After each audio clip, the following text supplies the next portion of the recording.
오늘은 마가복음 8장 11절에서 38절 말씀으로 나를 따라오려거든 이라는 주제로 말씀 같이 나누겠습니다.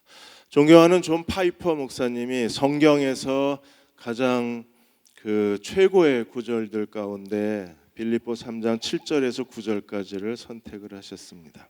바울의 고백입니다. 바울이 그동안 바리새인으로 율법학자로 그가 평생에 이루어왔던 모든 것들을 다 배설물처럼 스쿠빌라, 오물덩어리처럼 버렸다 그랬습니다.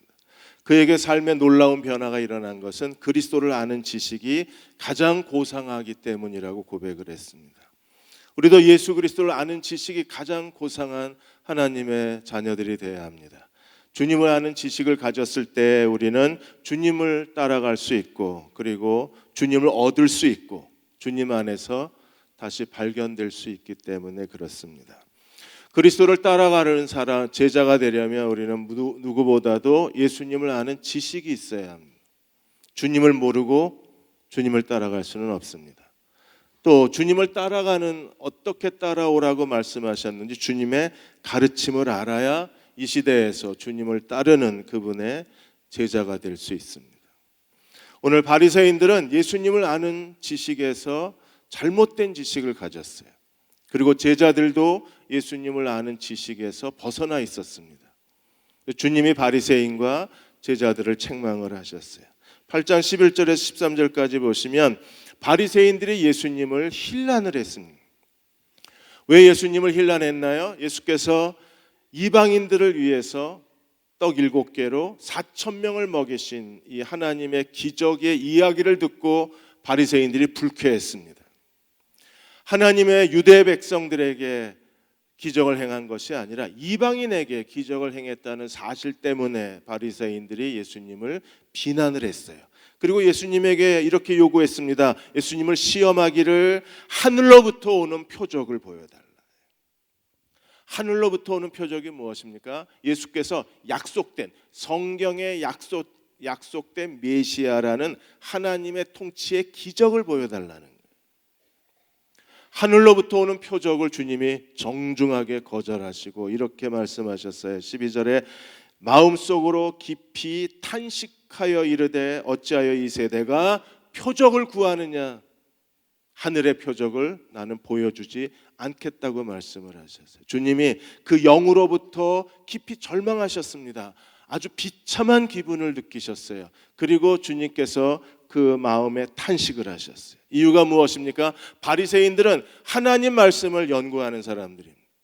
하나님 말씀을 연구하고 누구보다도 말씀을 잘 아는 이 바리새인들의 입에서 나온 것이 하늘로부터 오는 표적을 보여달라는 거예요. 신학자 버머스는 말하기를 바리새인들은 거짓된 망상에 사로잡혔다는 가짜 메시아의 지식을 백성들에게 가르쳤어요. 그들이 주장한 메시아는 어떤 메시아입니까? 로마의 이 탄압으로부터 하늘로부터 엘리야 시대에 불이 내려온 것처럼 하늘로부터 표적, 심판의 불이 내려와서 로마를 다 멸망시키고 하나님이 자기 백성을 구원하시는 이 폭력적 해방자 메시아를 그들이 가르쳤어요. 잘못된 지식이었습니다. 제자들도 예수님에 대해서 여전히 무지했습니다. 그들은 여러 번 예수님의 기적을 체험하고 예수님의 말씀을 들었지만 여전히 예수님을 알지를 못했습니다. 그들이 14절에 제자들이 떡 가져오는 걸 잊어버리고 아마 서로 책임을 밀었을 겁니다. 왜 떡을 가져오지 않았냐? 네가 책임인데 왜 챙기지 않았냐? 떡을 하나밖에 가져오지 않았어요. 7광줄이나 떡이 남았는데 하나밖에 들고 오지 않았어요. 이런 제자들에게 주님이 뭐라고 말씀하셨어요? 15절에 경고하여 이르시기를 삼가 바리새인의 누룩과 헤롯의 누룩을 주의하라. 떡을 하나밖에 가져오지 않은 것 때문에 서로 투덜거리고 있는데 예수님이 경고하시기를 바리새인의 누룩, 헤롯의 누룩을 주의하라. 바리새인의 누룩이 뭔가요? 종교적 부패적 영향력을 주의하라는 겁니다. 종교 안에도 여러 가지 부패한 잘못된 그 문화 현상들이 일어나고, 헤롯의 누룩은요 정치적 영향력입니다. 지금 한국도 다른 나라와 선진 국가가 마찬가지로 동성애로 인한 이데올로기로 인해서 하나님의 창조 질서가 흔들리고 있고 청소년들의 성의식이 왜곡되고 있잖아요. 이런 바리새인의 누룩, 헤롯의 누룩을 주님이 주의하라고 경고하셨는데 제자들은 잘못 알아들었어요.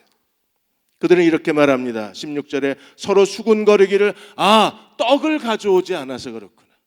주님은 바리새인의 누룩과 헤롯의 누룩을 경고하셨는데 제자들이 생각할 때에는 떡을 가져오지 않아서 아마 화나셨나 보다. 배가 고프신가 보다.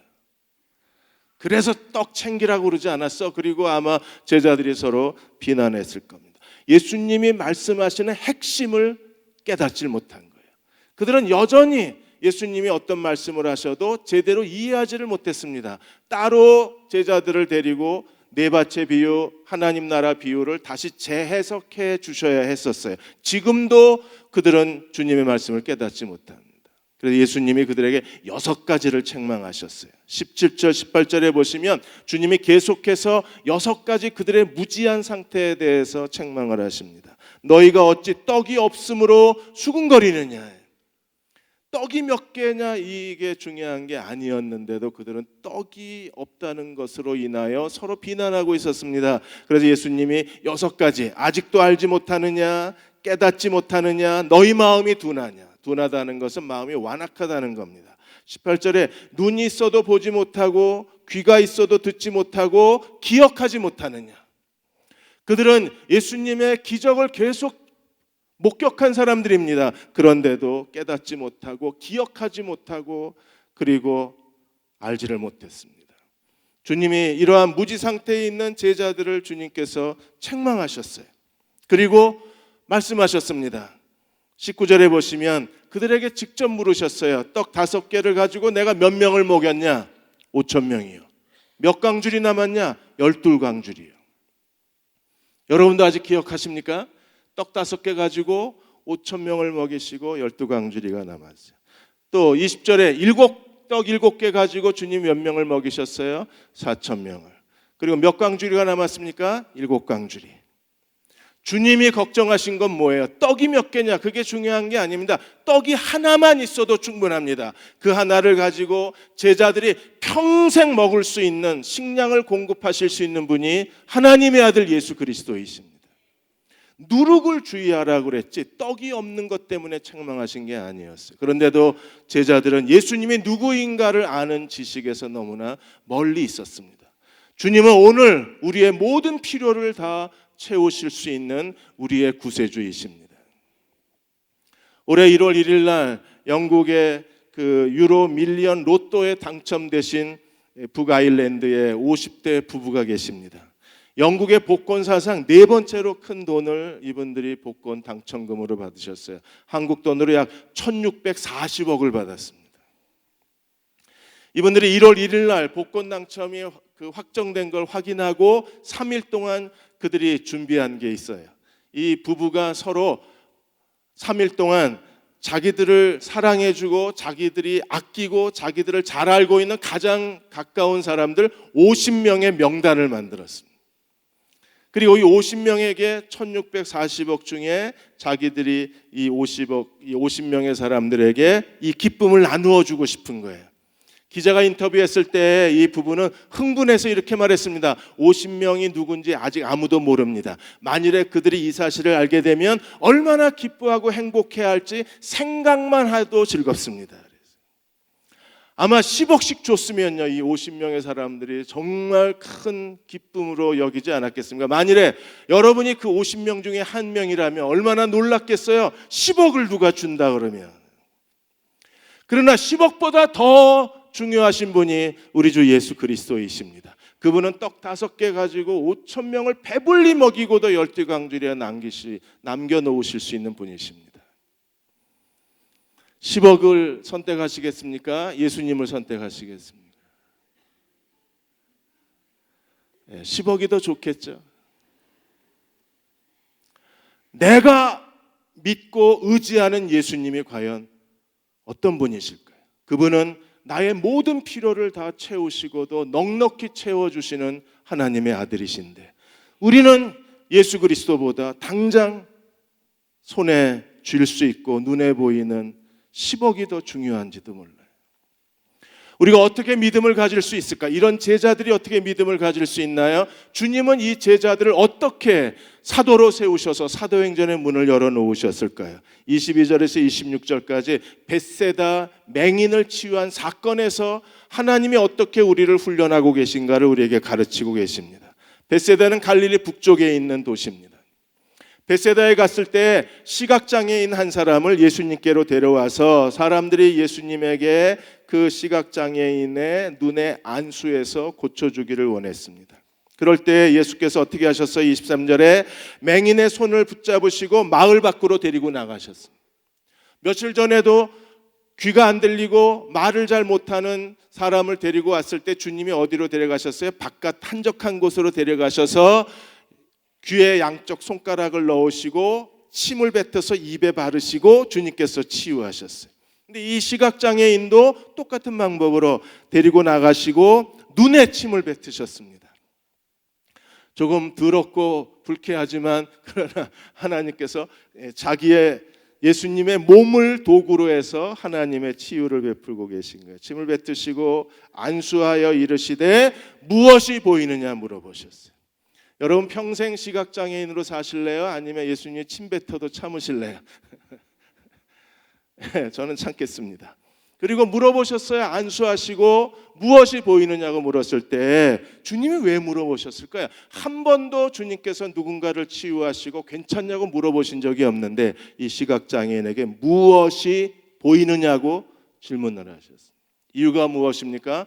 주님이 이 과정을 통해서 어떻게 예수께서 우리의 믿음을 훈련하시고 제자들을 하나님의 사람으로 세우고 계신가를 우리에게 보여주고 계신 거예요. 하나님의 훈련 과정이 오늘 이 시각장애인 치유의 과정을 통해서 우리에게 증거하고 계신 겁니다. 첫 번째 질문했을 때 24절에 이 맹인이 뭐라고 대답을 했습니까? 사람들이 보이는데 나무 같은 것들이 움직인다. 아마도 학자들이 추정하기를 그 당시에 많은 사람들이 이 나무 잡목을 지게에 지고 걸어갔기 때문에 그래서 아마 나무 같은 게 걸어가는 것처럼 희미하게 보였을 것이다. 그리고 주님이 두 번째 안수하시고 다시 질문하셨을 때 이 사람이 어떻게 됐어요? 눈이 나아서 눈이 다 치유가 돼서 건강해져서 모든 것을 밝히 보는지라. 두 번째 안수를 통해서 비로소 그의 눈이 열린 거예요.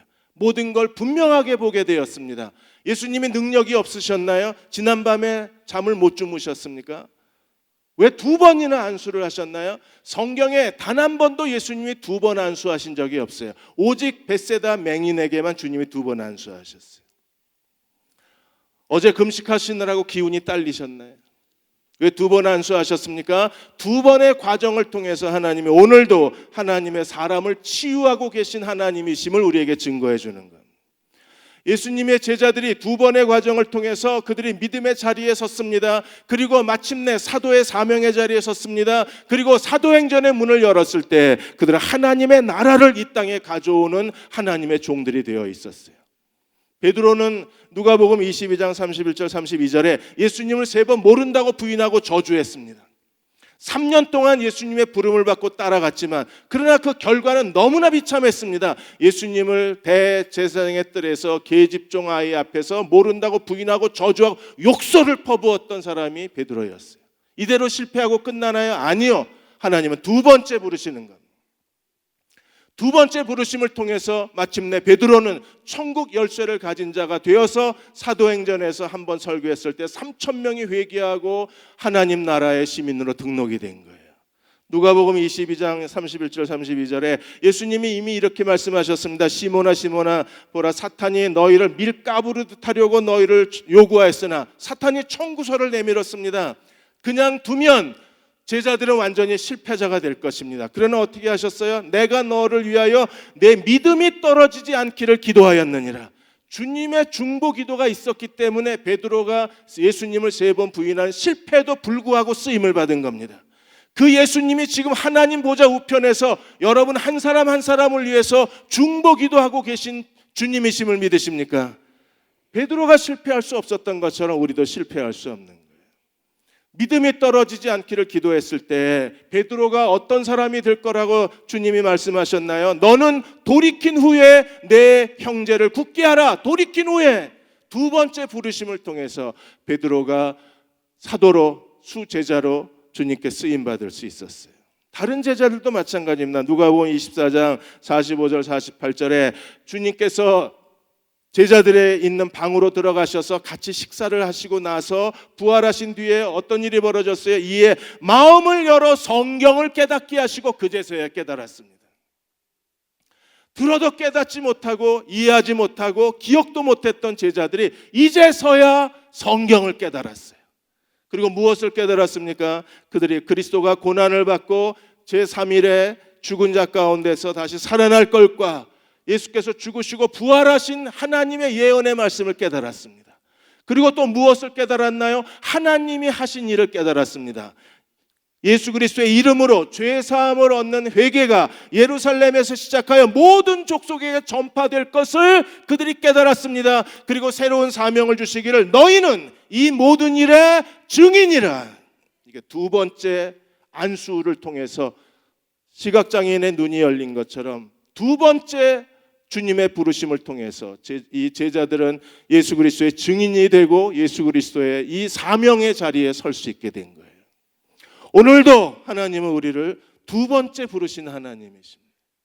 실패했다고 좌절하거나 왜 이렇게 오랜 시간이 지나도 믿음이 자라나지 않느냐고 사람들을 우리가 비난할 수 없습니다. 주님은 그를 믿음의 자리에 세우시고 다시 사명의 자리에 세우셔서 하나님이 쓰실 만한 사람으로 만드시는 하나님이십니다. 예수 그리스도를 만나셨습니까? 삶의 변화가 일어나고 계신가요? 언젠가 하나님이 우리를 두 번째 부르실 때 우리 모두의 삶의 변화가 일어날 것입니다. 뛰어난 복음 전도자 폴 워셔 목사님이 그분의 설교에서 이 예화를 드셨어요. 어느 한 사람이 레스토랑에서 친구를 기다리고 있었는데 30분을 기다려도 이 사람이 오지를 않는 거예요. 30분이 지나서 그 사람이 헐레벌떡 뛰어 들어와서 친구에게 자기가 왜 늦었는가를 설명을 했습니다. 고속도로 운전하고 있는데 타이어가 펑크가 났대요. 그래서 한쪽에 차를 세우고 스페어 타이어로 갈아 끼우고 있는데 저쪽에서 집채만한 트레일러가 시속 100km로 자기가 길가에 있는 걸 보지 못하고 그대로 와서 자기를 박았대요. 그래서 트레일러는 완전히 이 산산조각이 나고 자기는 상처 하나 없이 스페어 타이어를 갈아 끼우고 그래서 오느라고 30분 늦었답니다. 말이 되는 소리인가요? 시속 100km의 집채만한 트레일러에 부딪혔는데 트레일러는 산산조각이 났는데 부딪힌 이 친구는 멀쩡합니다. 상처 하나 없습니다. 그 하던 일 마치고 타이어를 갈아 끼우고 지금 왔다는 거예요. 그래서 늦었답니다. 가능한 일인가요? 불가능합니다. 만일에 우리가 죽으시고 부활하신 예수 그리스도가 우리 안에 계시다면 아무 변화가 일어나지 않는 게 가능한 일인가요?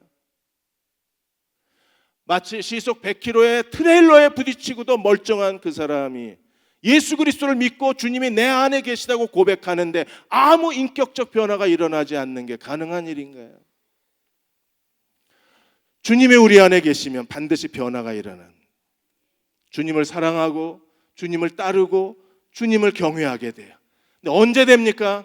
두 번째 부르셨을 때, 한 번 더 안수하셨을 때, 첫 번째 안수에는 희미하지만 두 번째 안수에 비로소 눈이 열려지고 우리는 주님을 제대로 보게 되고 우리는 비로소 주님께 헌신할 수 있습니다. 우리가 눈이 열려진 사람은 이제 어떻게 살아야 됩니까? 27절에서 38절까지 예수님이 제자도에 대해서 말씀하셨어요. 예수님이 자기가 고난을 받으시고 죽으시고 부활하실 것을 모두 3번 얘기하셨어요. 오늘 8장에서 한번 얘기하시고 9장에서 한번 얘기하시고 10장에서 한번 얘기하시게 돼요. 주님을 따르려면 주님이 어떤 길을 통해서 하나님의 구원을 완성하시는가를 제자들에게 처음으로 설명을 하셨습니다. 제일 먼저 뭐부터 질문해야 될까요? 예수 그리스도에 대한 지식부터 질문을 해야 합니다. 그래서 예수님이 제자들에게 이렇게 물어보셨습니다. 빌립보 가이사랴로 가던 길을 가던 중에 이 길가에 학교가 열린 거예요. 그래서 길에서 질문을 하셨습니다. 사람들이 나를 누구라고 하느냐? 그러자 제자들이 들은 말을 이야기합니다. 어떤 사람은 침례요한, 어떤 사람은 엘리야, 어떤 사람은 선지자 중에 하나라 그러이다. 그러자 주님이 다시 질문하셨습니다. 너희는 나를 누구라고 하느냐? 너희는 나를 누구라고 하느냐? 우리는 예수 그리스도를 누구라고 말합니까? 베드로가 뭐라고 대답했습니까? 주는 그리스도이십니다. 주님이 메시아이십니다. 살아계신 하나님의 아들이십니다. 나의 구세주, 내 인생의 주인이십니다. 이 고백으로부터 주님을 따르는 우리의 삶이 시작이 되는 거예요. 예수 그리스도를 믿음으로 고백하지 않고는 누구도 주님을 따르는 그분의 제자가 될 수 없습니다. 하나님께서 우리의 눈을 열어주셔서 그리스도가 누구인가를 우리에게 보여주시고 가르쳐주시고 알게 해주셔야 돼요. 그리스도는 메시아이십니다. 하나님의 살아계신 아들이십니다. 그분은 나의 구세주이시며 나의 주인이십니다. 오늘 시온 성가대 찬양처럼 그리스도가 어떤 분이신가를 우리가 알아야 그분처럼 우리도 주님의 뒤를 따라갈 수 있는 거예요. 믿음을 고백하고 나자 주님께서 비로소 뭘 가르치셨어요? 그리스도가 가시는 길, 메시아가 가는 길, 주의 길. 주님이 어떤 길을 가셨습니까? 31절에 인자가 많은 고난을 받고 장로들과 대제사장들과 서기관들에게 버림받고 죽임을 당하고 사흘 만에 살아나리라. 이게 복음 아닙니까? 제자들이 처음 이걸 들었어요. 많은 고난을 받고 그리고 버림받고 그리고 십자가에 죽고 3일 만에 살아나리라.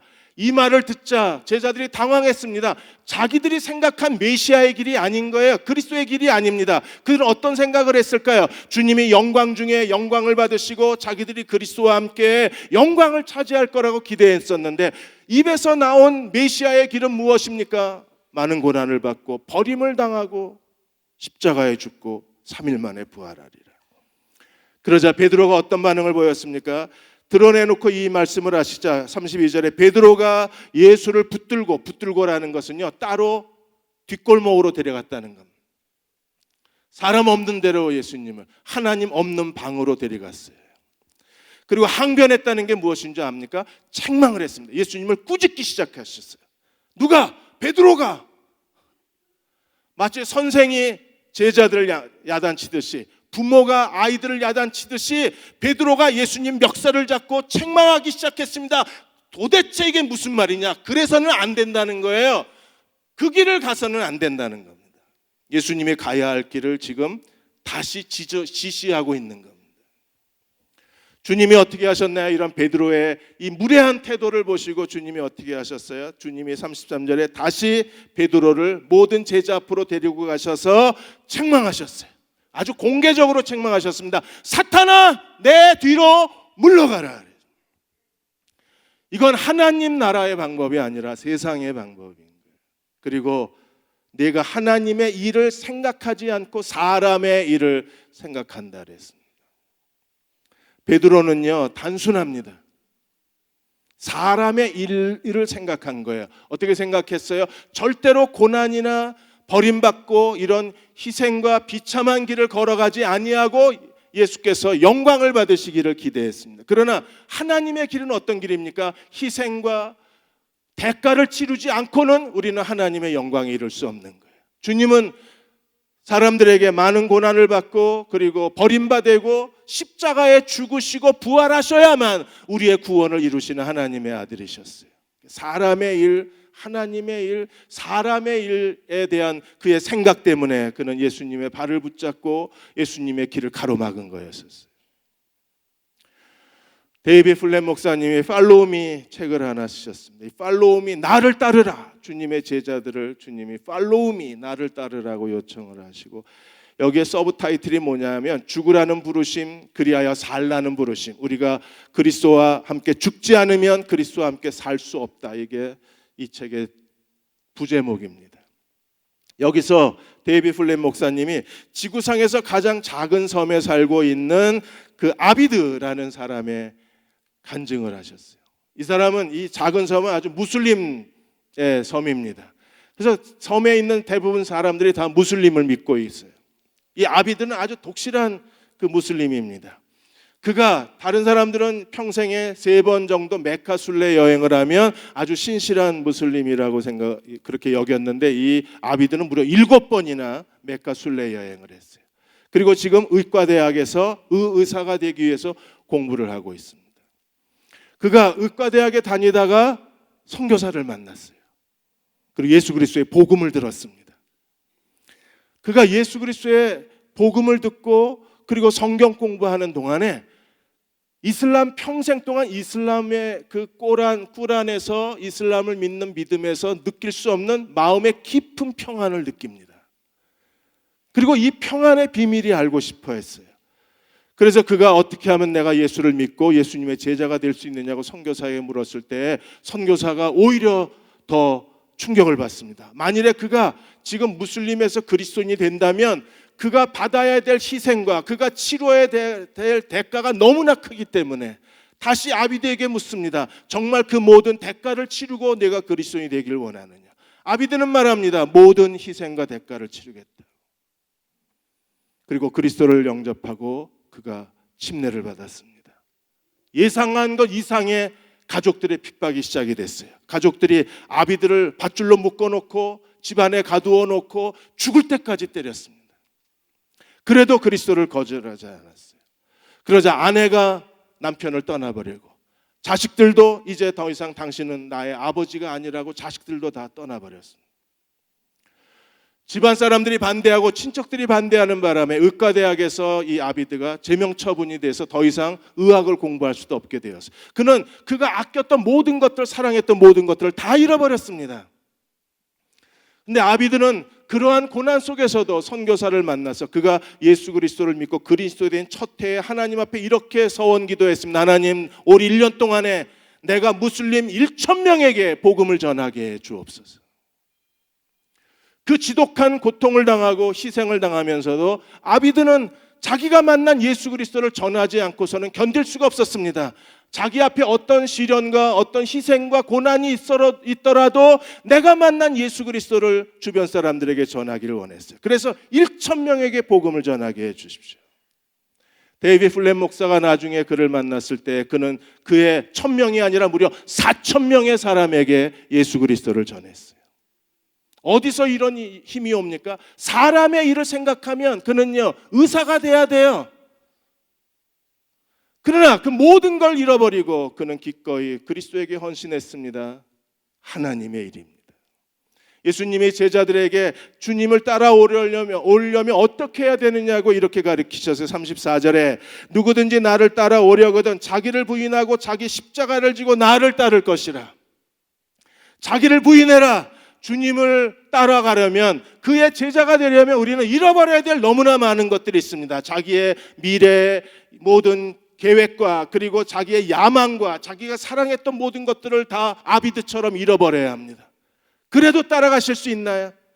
자기를 부인하고 자기 십자가를 져라. 십자가의 처형은요 로마 사회에서 가장 비참하고 가장 치욕스러운 사형 방법입니다. 로마인들이 반역자나 아주 흉악 범죄자를 이 십자가로 처형을 했어요.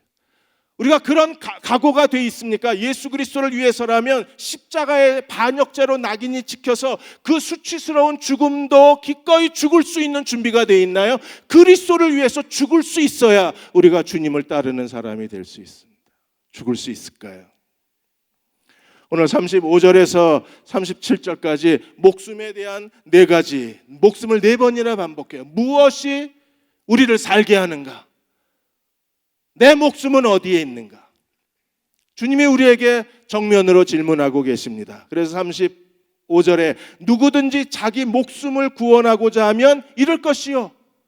세상에서 적당히 타협해서 세상이 줄 수 있는 것, 세상에서 사람들에게 자랑할 수 있는 것, 그런 것들을 우리가 추구한다면, 그리고 그리스도를 거절한다면 우리는 세상에서 자기 목숨을 얻으려고 하면 잃어버리는 사람이 될 수 있을 겁니다. 그러나 나와 복음을 위해서, 그리스도와 복음을 위해서 기꺼이 자기 목숨을 잃어버리는 사람은 얻게 될 것입니다. 36절에 우리에게 올바르게 지혜롭게 계산하라고 말합니다. 사람이 만일 온 천하를 얻고도 자기 목숨을 잃으면 무엇이 유익하리요?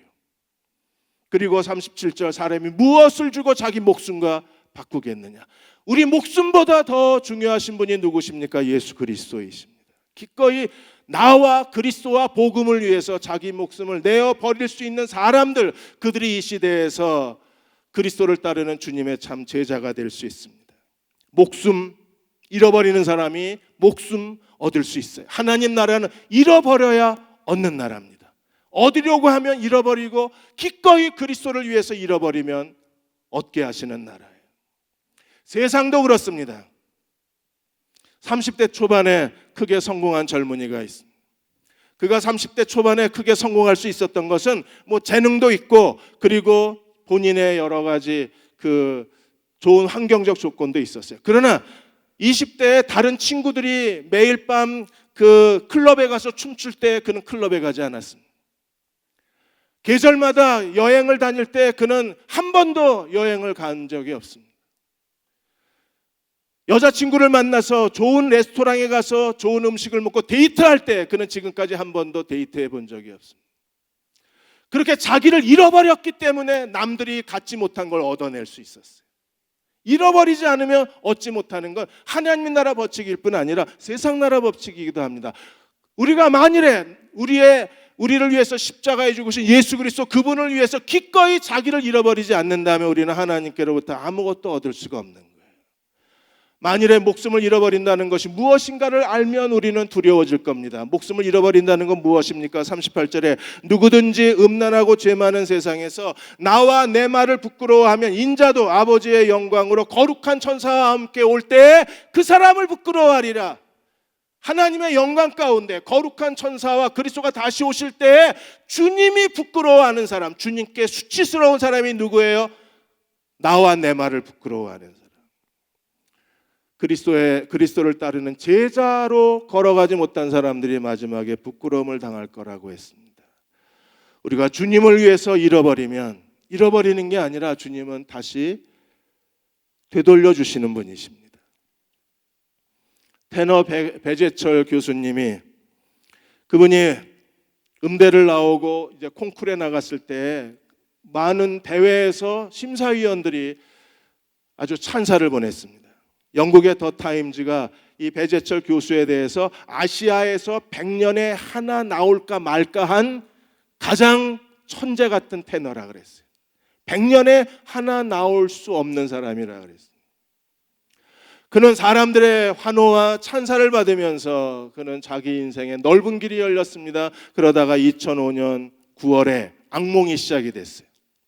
독일의 국립 오페라단이 이제 시즌 개막작으로 그 돈 카를로를 공연을 하고 이 배재철 교수가 주연을 맡았는데 공연하다가 갑자기 목소리가 나오질 않는 거예요. 그래서 이상해서 병원에 가봤더니 갑상선 암이었어요. 그 다음 달에 갑상선 암 수술을 받았는데 이미 암세포가 성대 신경까지 파고 들어가서 성대 신경을 끊어야 했었어요.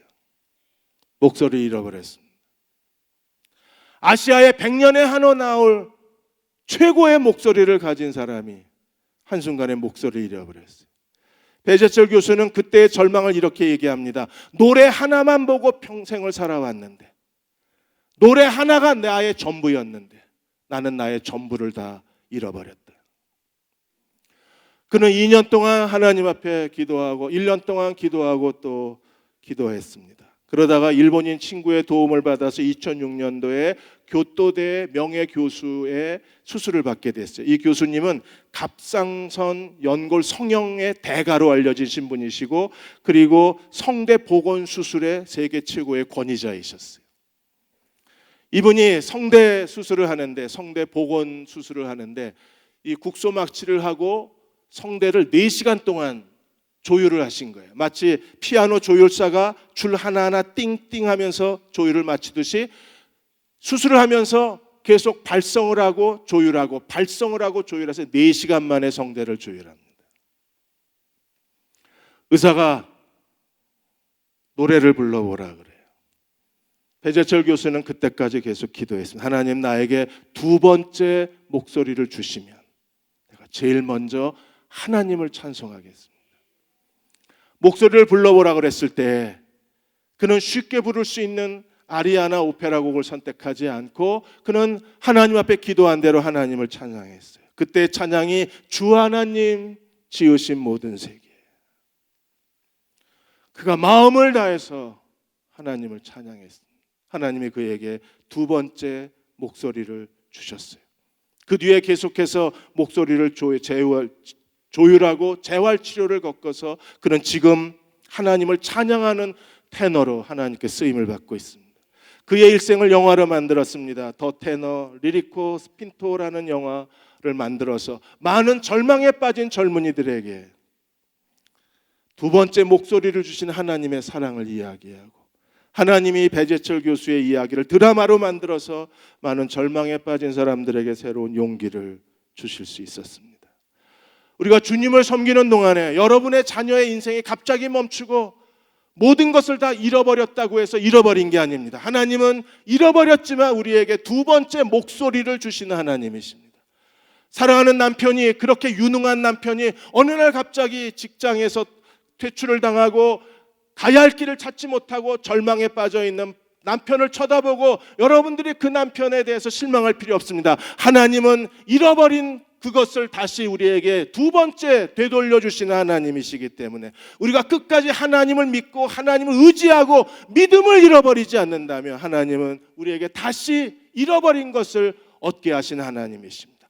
목숨을 잃어야 목숨을 얻는 거예요.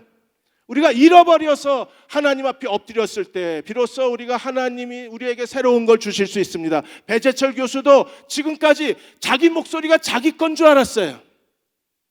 자기가 잘나서 그런 뛰어난 목소리를 가진 줄 알았습니다. 그러다가 목소리를 잃어버리고 나서야 목소리를 주신 분이 하나님이심을 깨닫습니다.